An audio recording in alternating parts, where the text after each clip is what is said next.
I remember when I was graduating high school and I had chosen the university I was going to.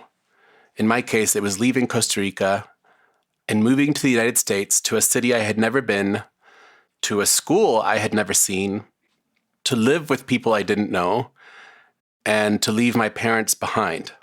It was about stepping into the unknown, leaving everything I knew, and moving somewhere I knew nothing about.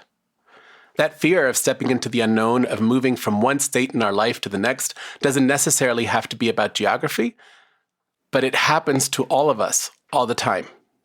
And I think focusing in on that, understanding how to move from one place to the next, whether it's literal or metaphorical, is something that we all need to learn. That's the question that our guest brings to us this week, one that I'm really excited to tackle, and with a person that I'm really excited to meet. I'm Mauricio Bruce, and this is The Real Question.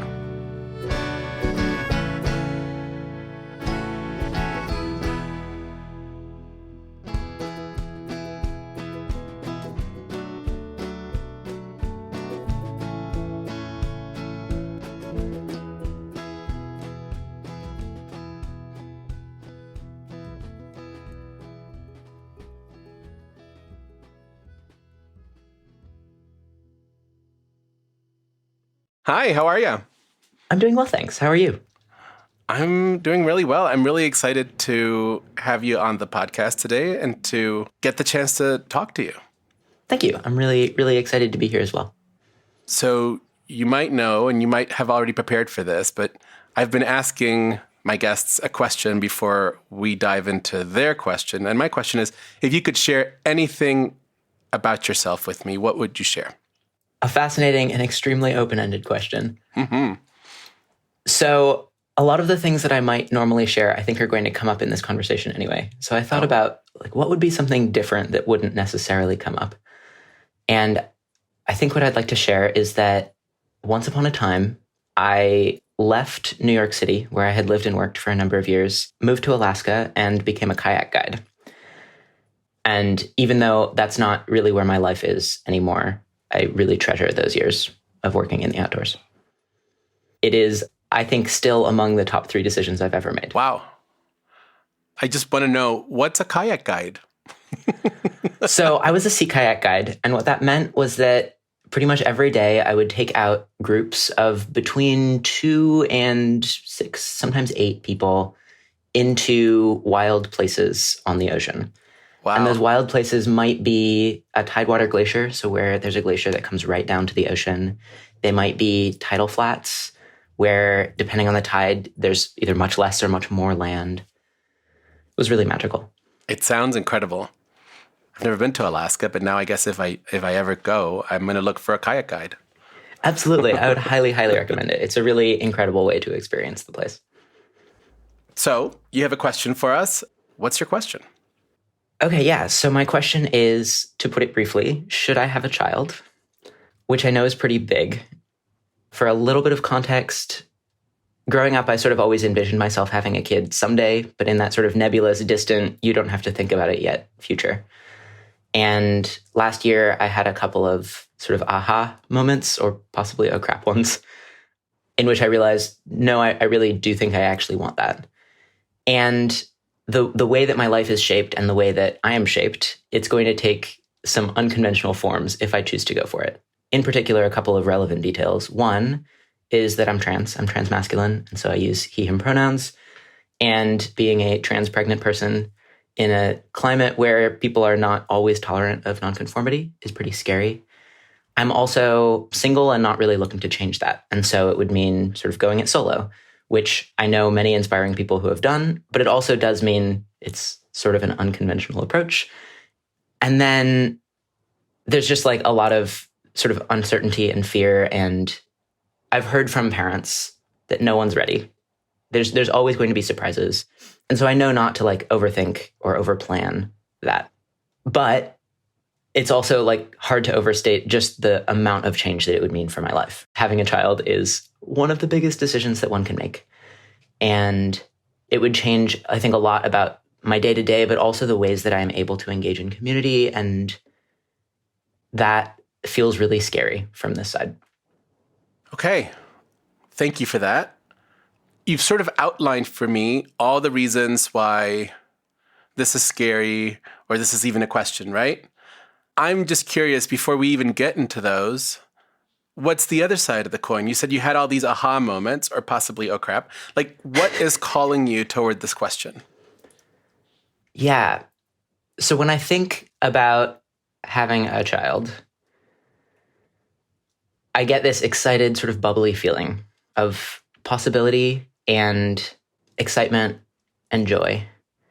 And that feels big and exciting, and it's something that I want to honor. It's a scary time in some ways. I definitely feel that as a trans person, but also like as someone who just looks at the world and feels nervous about some of the directions it's going. And also, I love the idea of bringing up a child who is hopeful and kind and compassionate and ready to look at that world sort of through fresh eyes. Thank you for sharing all this. It's exciting to hear all the positive things, plus all the fears that you carry as you walk into this decision. So I'm curious, where are you standing right now? Is this decision completely unmade? Are you closer to one side? Are you closer to the other? What sort of is the place from which you call us? That's a great question. And it's hard to sort of put a finger on because it feels pretty fluid still. Yeah. If I had to say right now, I would say that I'm leaning more towards the excitement than the fear. Yeah.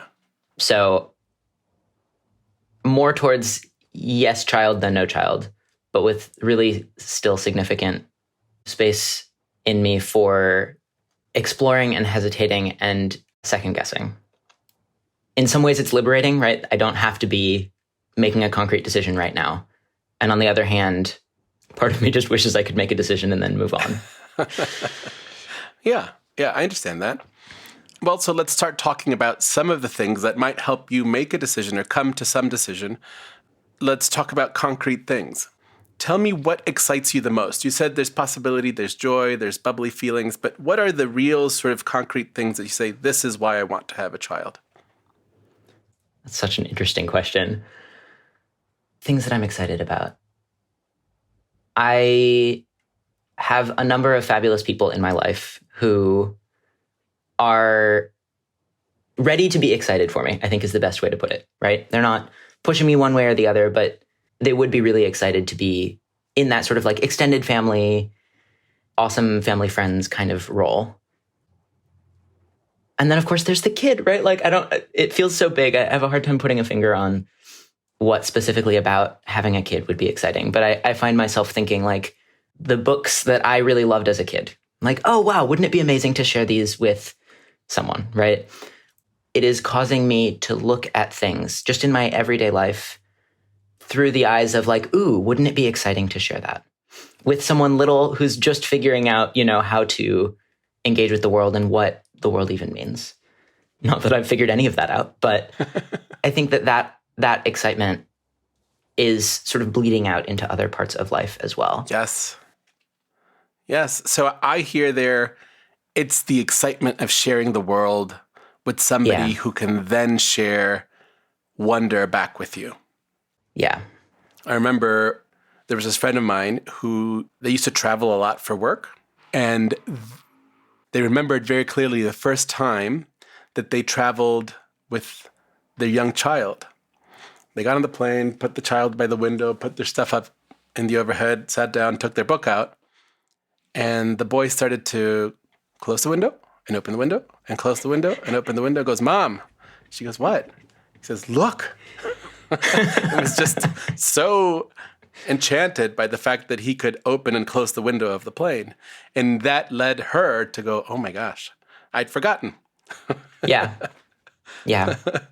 There's a re-enchantment of the world that happens when we can see it from a little person's eyes, right? Who's seeing it for the first time. So let's talk about some of the concrete fears that you may have. What are some of those really sort of sticky, dangerous places that make you go, I'm not sure? Yeah. So I think the biggest fears that I have are around losing the ways that I'm able to engage in my communities right now and the identities that go along with that. So to make that a little bit more concrete, two of the big things that I do outside of work are I'm a volunteer firefighter. And so I spend a tremendous amount of time responding to calls and helping people who are having a really lousy day. These are things that I've done for a number of years and that are really meaningful to me. I love being able to support my community and to be on a team with other firefighters, right? Like firefighting is absolutely a full contact team sport. And that's pretty amazing. The other one that I've picked up a little bit more recently is singing. I'm part of a choir, and so we sing once or twice a week, and it's lovely and magical. And both of those feel like things that would be awfully hard to do with a child. And there's definitely fear there of like losing those communities or losing touch with them. Yeah. So first of all, volunteer firefighter, amazing. Thank you. For it's super fun. It's the best. And the choir, singing in community, beautiful. I'm really interested because you spoke in the plus side about your community and how you would engage differently with them through the child as a plus, right? Mm-hmm. So you can see how your relationship to your communities, and they might not be these two specific communities, but in general, is going to change, and you're excited for that positive change, how they might engage differently with you as a parent rather than just as you. But number two, how am I going to be a volunteer firefighter if I'm a parent?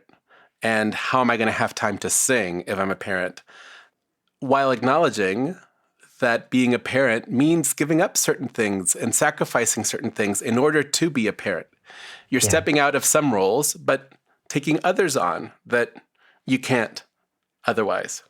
Yeah. Right? So part of being a parent, you have already acknowledged, means change and means giving up certain things. Yeah, that's definitely true. And the way that you phrased that, sort of like the ways that community engagement changes, it made me realize that on the plus side, the excitement was very much about my one-on-one relationships. It's about the specific friends, who many of whom I've met through these communities, but who I now have individual relationships with. Whereas the sort of loss of community is more about the group experience. Let me ask you something. Do you know other people within the firefighting community or the choir community who are parents? For firefighting, yes. Most of them have a partner, which does make it easier, just time-wise. Sure. Yes. Yeah, within choir, for whatever reason, the choirs that I'm in tend to be mostly retired folks. And so many of them have children, but they are as old as me. So it's a slightly different thing.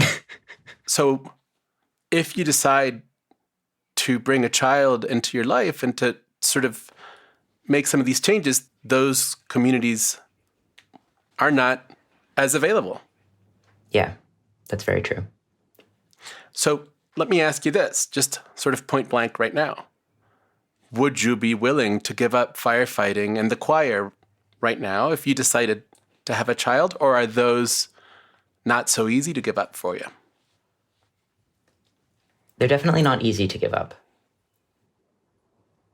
That doesn't mean that I couldn't. But it does mean that I would, I think, need to put some real energy into finding ways to fill my cup that aren't those. Mm-hmm. And we could talk about or imagine what some of those might be. But there is a loss of sort of this independence with which you live when this other being comes into your life. Yeah, which is like practically the point. And yet it's big and scary. Which is practically the point. Yeah. And I think you're grappling with that right now, right? What does it mean? What are the things I have to give up? But if I went back to when you left New York and you had to say, what are the things I'm going to give up here in the big city to move out to Alaska? I'm sure there were things that you were saying, oh, I'm going to lose this community and I'm going to lose this community and they're going to be really scary to lose. How am I going to fill my cup over in Alaska? That is interesting. It's funny how the geographic change, it makes such a clean cut, I guess. right? There's no way to maintain these in-person communities. And I guess to me, it feels a little bit different to have the communities right there, but not be able to engage with them, if that makes sense, right? Like they're still here. They're still right next door. But obviously not being able to engage with them for other reasons, right? For time and sleep and like having a tiny human who depends on you. Let me just explore this for a second. When you go firefighting, when you go to your sort of firefight training, what is it that you can see about yourself while you're there? Which part of your identity is expressed that you're afraid to lose? Does that make sense? It's a very insightful question. I'm going to have to think about it. What part of me, so like what aspect of my identity is expressed in that I'm afraid to lose? There are a few moving parts. One is the sort of community service aspect of it. The like, hey, I'm like putting in this work and doing these hard things because it helps people. And then there's also this feeling of sort of growing competence, of like getting better at the things that I'm trying to do. You know, the first time that you manage a Denver drill, which is a complicated sort of geometry problem of like moving a firefighter around and getting them out of a confined window, right? The first time you manage that it's super satisfying. And like you're building that competence. And even if you never are in that specific situation, you know that you are building skills that are going to be applicable across a number of different situations. And then there's also doing it in community, right? Like learning from the people who have been doing it for a long time. And over the last year or so, starting to help people who are newer at it as they figure out what it means and how do you interact with the patient, you know, like those sorts of things, and helping them figure that out. And then watching them grow as well is super rewarding. Okay. The community service, the competence and ability, and the doing it in community, learning from those who have already done it and teaching those that will learn how to do it in the future. Yeah. And I guess now that you say that, it feels like being part of something bigger than me, feeling like you're part of a thing that has been around for a long time and that is doing something that is really important and that is going to keep doing it. You know, like feeling like I'm part of this like long human chain through history of people who have learned how to do this and then taught it to the next generation and that sort of thing. Feeling like I can sort of slot in there feels really satisfying. Yeah. Let me just review and think about this less as a firefighter and more as a potential parent. Yes. So developing a competence and seeing myself grow and manage things that I didn't or wasn't able to do before. You've learned that as a firefighter. Could it be there available for you as a parent or as some other role near you? Yes. Next, definitely. Learning from the people who have come before you and seeing the newer generations learn and grow. Okay, almost by definition. Next, being part of something bigger, of this grand chain that has come through history and who will continue to move forward. I don't know how I didn't see that when I literally said that. Yeah, okay. And the last one is community service, being of service to a community. That one I can't slot as neatly, but I don't think community service just happens as a volunteer firefighter. Yeah, that's absolutely true. So what I'm hearing is there's these parts of you that are expressed there that you think if I stop doing this, I might not be able to express anymore. What I'm trying to show you with this exercise is just these parts of you are not only available for you as a firefighter. There are other ways in which we can encounter them throughout your life, whether you choose to be a parent or not. I'm not arguing that this has to be only for you as a parent, but that this is not only available to you as a firefighter. Yeah, that's definitely true. It's been a convenient bundle that they've all come together in, but there are certainly other places. Yeah. Absolutely. And You found a community with which you connect, in which you feel good, in which you feel supported, in which you feel you can support others. That's really beautiful. And there's a number of things that could cause you to lose that community. And I don't want you to think that then you lose yourself and you lose your identity and you lose the opportunity to express who you are because you're not a part of that community. Yeah, that's very fair. And I guess the thing that it's causing me to compare to right now is once upon a time when I was a kayak guide, being in the outdoors, being active, sharing the outdoors with other people was a really core part of my identity. And that's not a core part of my identity anymore. There are ways that I express it, right? I was out camping last weekend and it was lovely, right? I spent a lot of time outside and I enjoyed that. But also, it doesn't have to be like the central thing in my life anymore. That doesn't mean that it goes away, but I'm expressing those parts of me in other ways. Is that a decent summary of sort of what you're expressing just now absolutely. at firefighting? Absolutely. Yeah. You know, if I can make a really cheesy metaphor, if you imagine a pizza, you're expressing one slice and then you move to the next slice, but it's still part of the whole pizza. I see what you did there with the cheesy. Thank you. Yeah, I guess the worry is that I will be expressing these parts of myself, but more in isolation than in community. I think part of that is addressed by what I hear from parents all the time, which is that having a kid brings you into immediate community with a lot of other people with kids. And also, it feels scary. Like, I don't know what those communities look like. But also, I really do have wonderful people in my life, both locally and further away, who will be excited to like support me as I do this, to support a kid if I do choose to have one, you know? And so it's going to feel different, but that doesn't mean it's bad. And if your main fear is I'm going to lose the ways I engage in community, and therefore I'm going to lose parts of myself if I make this journey, and we compare it like you did to your time in Alaska, you could have said, I'm never going to leave Alaska because I'll lose these parts of myself that interact with nature and with the outdoors the way I've learned to do it here. And you would still be in Alaska. Or I'm never going to lose New York because I'll lose these parts of myself and the way they exist in the city.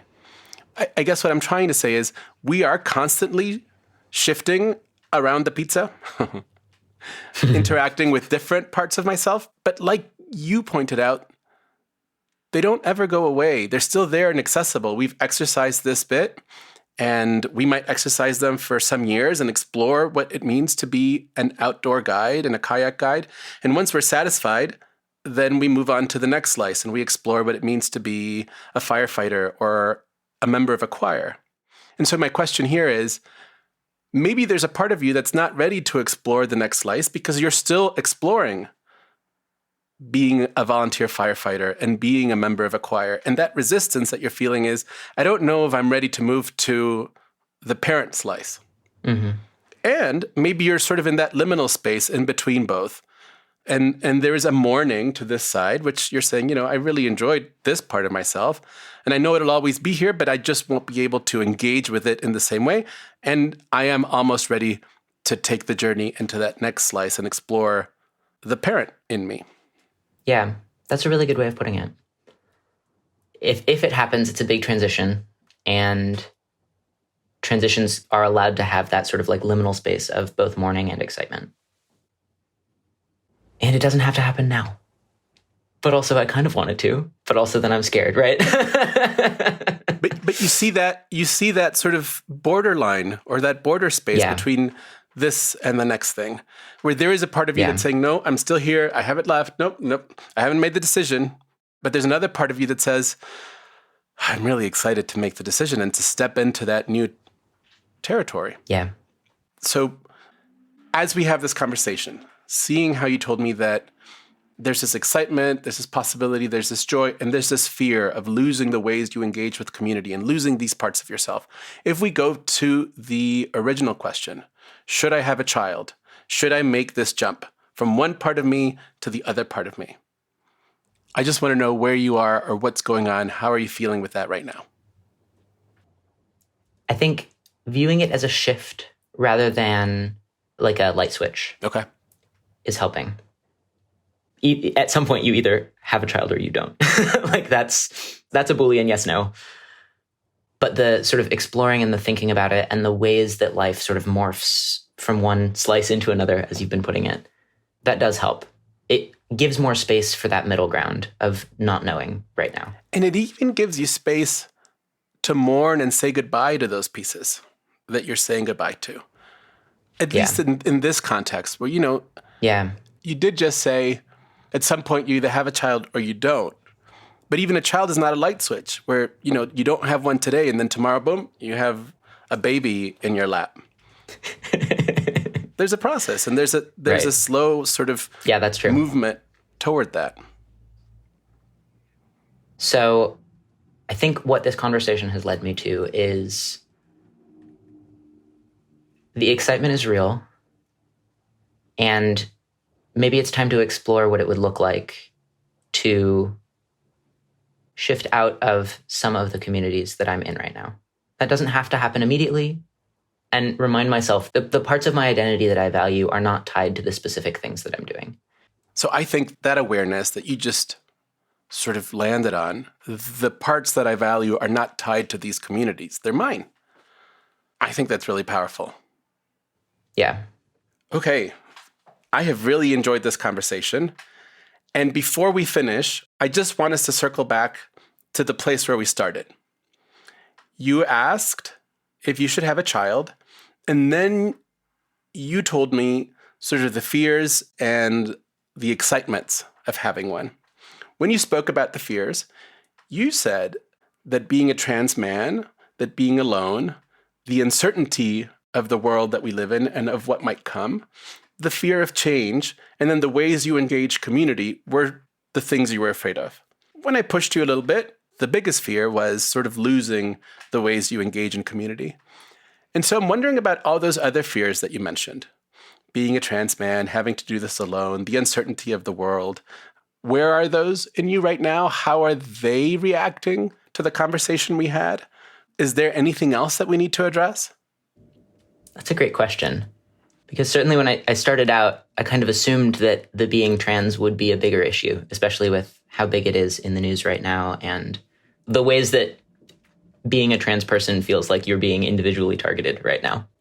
And it's interesting that the way that our conversation went, that's actually not my biggest fear, right? My biggest fear is really about the ways to engage in community and what it means for me and my identities. My identity as a trans person isn't going to go away. It also doesn't feel like it's the biggest one in this conversation. And I kind of love that. When I first transitioned, I told people, hey, I don't want to be secret about it. I want people to know that I'm trans. I just don't want it to be the first thing that they know. And I feel like this conversation is in line with that. I'll be a parent and a former firefighter and a former kayak guide, and also, by the way, happen to be trans.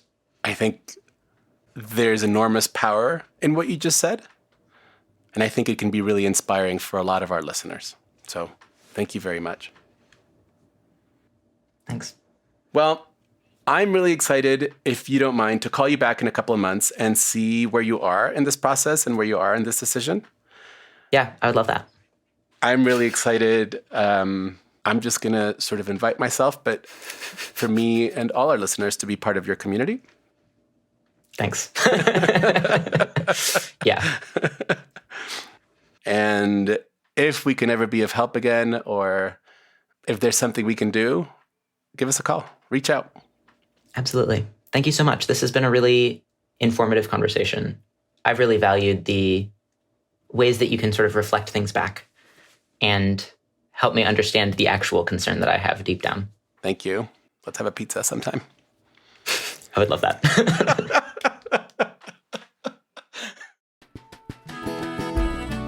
This has been The Real Question. Our show is funded through our Patreon at patreon.com/realquestionpod. If you're a regular listener, we would love for you to come on Patreon to see all of the perks we have. and to get your support. Another way you can support this show is by leaving us a review on Apple Podcasts or wherever you're listening. You can also follow us on Instagram and Facebook at Real Question Pod. I'm posting videos on Instagram where you can leave comments about our episodes. We're always looking for more guests, so please go to our website, realquestionpod.com, and submit a question. I would love to have you here on the other side and to have a conversation with you. We love to shout out our BFF tier patrons, Renee Underhill, Becky Boo, Jenny Cruz, Amanda Schramm. Thank you. We are a Not Sorry production. Our executive producer is Vanessa Zoltan. We are edited and produced by Ariana Nettleman. Music is by Nick Bowl, and we are distributed by Acast. And support for this show comes from the Fetzer Institute. I want to thank our guest for joining us today. I thought our conversation was really important for all of us, navigating different identities, navigating different parts of ourselves, mourning some as they go away, getting excited for others that we are starting to discover. I'm really excited to pay attention to which parts of me are in that liminal phase, which parts of me I'm saying goodbye to, and which new parts of me I'm going to start to explore. And thanks as always to our wonderful team, Julia Argy, Nikki Zoltan, AJ Yaramas, Anissa Ahmed, Danny Langley, Courtney Brown, Casper Turkile, and Stephanie Paulsell. This has been another episode of The Real Question. We're back next week with a different question, a different guest, and a different conversation. See you then. Bye.